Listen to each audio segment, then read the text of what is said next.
اعتماد ہے۔ اللہ والے جو ہوتے ہیں ان کے پاس یہ کرامات اور یہ معجزات بإذن حق ہوتے ہیں۔ مشہور معجزہ ہے حضرت امام زین العابدین علیہ السلام۔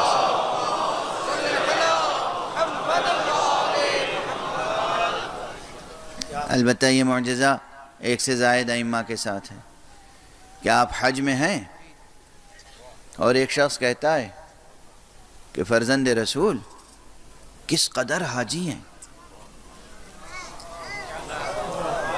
کس قدر حاجی ہیں، کیا تکبیر ہے، کیا تحلیل ہے، کیا لبیک لبیک کی آوازیں ہیں، فضا گونج رہی ہے۔ آقا دیکھیے کس قدر مجمع ہے، کیسا ازدحام ہے۔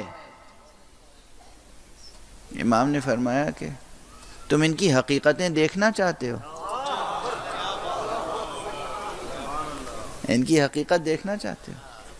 قریب بلایا اور کچھ جملے کہے، کچھ کلمات کہے، لبوں کو جنبش ہوئی، چہرے پہ ایک مرتبہ ہاتھ پھیر دیا، کہا ذرا دیکھو تو کیا نظر آ رہا ہے۔ کہا آقا علمان الحفیظ، یہ تو نہ جانے کیا حیوانات نظر آ رہے ہیں، اور کہیں کہیں اکا دکا کہیں کوئی انسان نظر آ رہا ہے۔ اور یہ باطن تھا جو ایک معصوم نے اسی طرح دکھا دیا جس طرح بطن کا بچہ سائنس دکھا دیتی ہے۔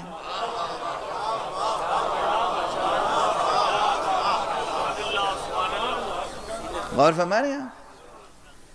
وہاں بھی علم کا معجزہ ہے، یہاں بھی علم کا معجزہ ہے۔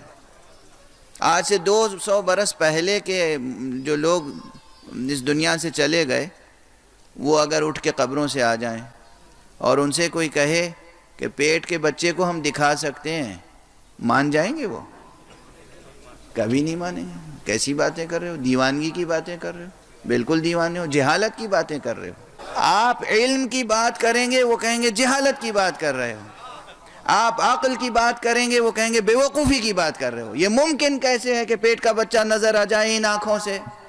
اتنے پردے ہیں اور پیٹ کا بچہ نظر آ سکتا ہے؟ غور فرما رہے ہیں آپ؟ علم کی بات کو وہ کہیں گے جہالت کی بات ہے، عقل کی بات کو وہ کہیں گے بیوقوفی کی بات ہے۔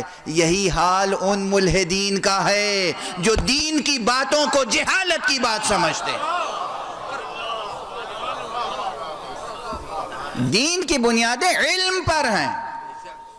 حق سبحانہ وتعالی نے جنہیں علم عطا کیا ہے، جنہیں علم کتاب عطا کیا ہے، جنہیں علم لدنی عطا کیا ہے، جنہیں براہ راست علم عطا کیا ہے، ان کی شان ہی کچھ اور ہے، ان کی شان کچھ اور ہے۔